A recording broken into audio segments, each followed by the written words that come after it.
अपने एटमी हथियारों को ईरान के बेहद करीब तैनात कर दिया है, जिसमें 2 जंगी बड़े हैं और उसमें तैनात F-35 जंगी जेट है। साथ ही ईरान के करीब तैनात थार्ड जैसे मिसाइलें डिफेंस सिस्टम शामिल है। अमेरिका के हथियारों की तैनाती ऐसे वक्त पे की गई है जब ईरान ने इराक में भयावह हमला किया है और ईरान ने इराक के इरबिल में मिसाइलों की बौछार कर दी है, जिसमें कि ISIS को टारगेट किया गया है। ये रिपोर्ट आपको दिखाते हैं।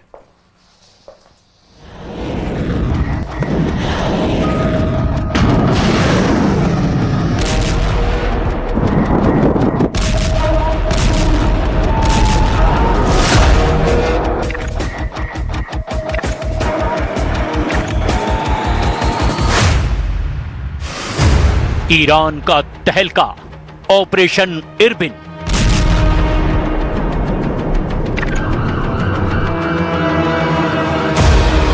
मोसाद बेस जला, अमेरिका तड़पने लगा।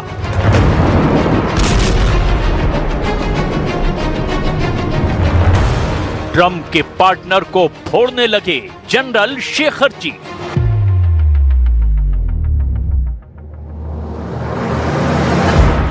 खामनेई अंडरग्राउंड, युद्ध का आखिरी राउंड।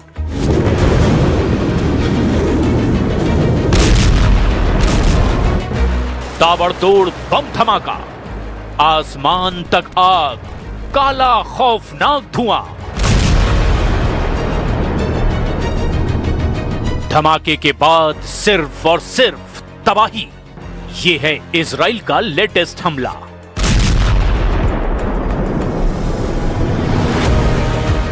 ईरान इसी तरह दहलने वाला है जैसे लेबनान में इजराइल हिजबुल्लाह को बेमौत मार रहा है। इजराइल उससे भयानक मौत ईरान के जनरलों को देने जा रहा है। इजराइल डिफेंस फोर्स ने ऐलान किया है कि अमेरिका हमले में देरी करता है तो फिर ईरान पर नेतन्याहू के जंगी जेटों से बमबारी शुरू होगी।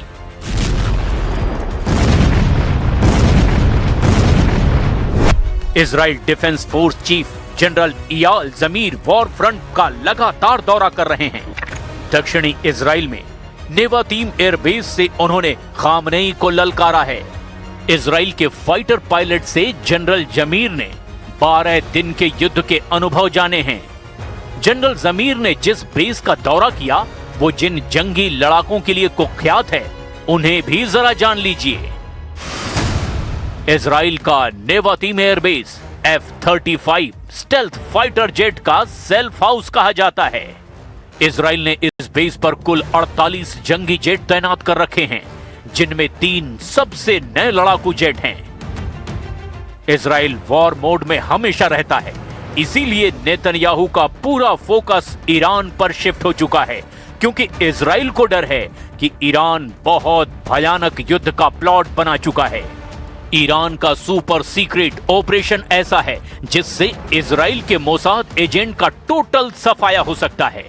खामनेई के खूंखार रिवॉल्यूशनरी गार्ड उन एजेंट को टारगेट पर ले चुके हैं जिन्होंने ईरान में विद्रोह करवाया है।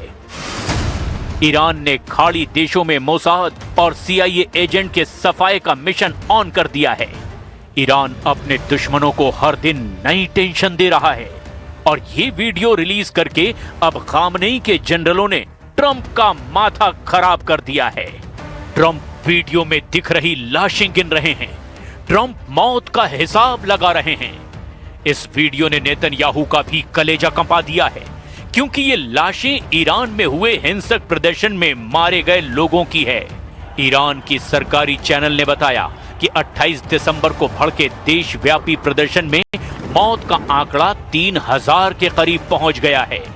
काले कफन में लिपटे शवों का ढेर खौफनाक युद्ध भड़काने के लिए काफी माना जा रहा है, क्योंकि ईरान में खामनेई की खिलाफत करने वालों की लाशें मिलनी जारी है।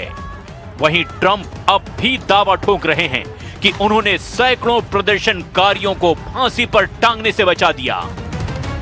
One thing specifically that really got me, they were going to hang the old-fashioned hanging. They were going to hang 837 people on Thursday, And I told them, you can't do that. If you do that, it's going to be bad. I don't want to go exactly what I said, but nasty. And they canceled it, hopefully permanently. लेकिन Iran में मौत के आंकड़े बढ़ते ही जा रहे हैं। Human rights activist news agency HRANA के मुताबिक ईरान में 4029 प्रदर्शनकारियों की मौत की पुष्टि हो गई है। वहीं 26,015 आंदोलनकारियों की गिरफ्तारी की जानकारी है। लेकिन ईरान इंटरनेशनल ने 12,000 प्रदर्शनकारियों की मौतों का अनुमान लगाया है। वहीं CBS न्यूज ने ईरान में मौत के आंकड़े को 20,000 के पार बता रखा है। ईरान के सरकारी आंकड़े इन सब से अलग हैं। ईरान पर मौत के नंबर छिपाने का भी आरोप लग रहा है, जबकि ट्रंप ने कह रखा है कि ईरान में कुछ भी गलत दिखा तो सबसे भयानक हमला होगा। अमेरिका ने ईरान के करीब सबसे घातक हथियारों का जमावड़ा लगा दिया है। वॉल स्ट्रीट जर्नल की रिपोर्ट के मुताबिक अमेरिका ने ईरान फ्रंट पर F-35 फाइटर जेट से लैस 2 परमाणु aircraft carrier, thought air defence system और सैनिकों की संख्या में जबरदस्त इजाफा किया है। अमेरिका के F-15E फाइटर जेट जॉर्डन में उतरे हैं। तो क्या दावोस में दी ट्रंप की धमकी के सच होने का समय आ गया है? Well, they shouldn't be doing it, but I've left notification. Anything ever happens, we're going to blow the whole country is going to get blown up. If I were here and they were making that threat to somebody, even not even a president, but somebody like they did with me, I would absolutely hit them so hard. But I have very firm instructions. Anything happens, they're going to wipe them off the face of this earth. हालांकि Trump की किसी भी धमकी का असर Iran पर नहीं हो रहा। ट्रंप के जंगी बेड़ों की धौंस भी अब ईरान ने धुआं कर दी है। ट्रंप के गुस्से का लेवल जितना हाई हो रहा है, ईरान उन्हें उतना ही चिढ़ा रहा है। आखिर किस दम पर ईरान सुपर पावर से युद्ध के लिए तैयार है? क्यों सुप्रीम लीडर फिर से अंडरग्राउंड हो गए हैं? ईरान के सर्वोच्च नेता अयातुल्लाह अली खामनेई पिछले 7 महीनों में दूसरी बार अंडरग्राउंड हो गए हैं। खामनेई के अंडरग्राउंड होने के पीछे 2 बड़ी वजह बताई जा रही है। पहली, उनके ऊपर ट्रंप के हमले का खतरा। दूसरा, ईरान के रिवोल्यूशनरी गार्ड कॉर्प्स के सैन्य अड्डों पर अमेरिका के मिसाइल अटैक का डर। हालांकि इससे अलग थ्योरी ये दी जा रही है कि सुप्रीम लीडर एहतियातन अंडरग्राउंड हुए हैं क्योंकि ईरान कुछ बड़े ऑपरेशन शुरू कर चुका है। ईरान ने 16 जनवरी से ऑपरेशन बदला शुरू कर रखा है। ईरान का पहला हमला इराक के इरबिन में हुआ था। ईरान ने इराक के इरबिन में अंधाधुंध मिसाइलों की बौछार करके कोहराम मचाया। ईरान के फाइटर ड्रोन के धमाके भी इरबिन में हुए थे।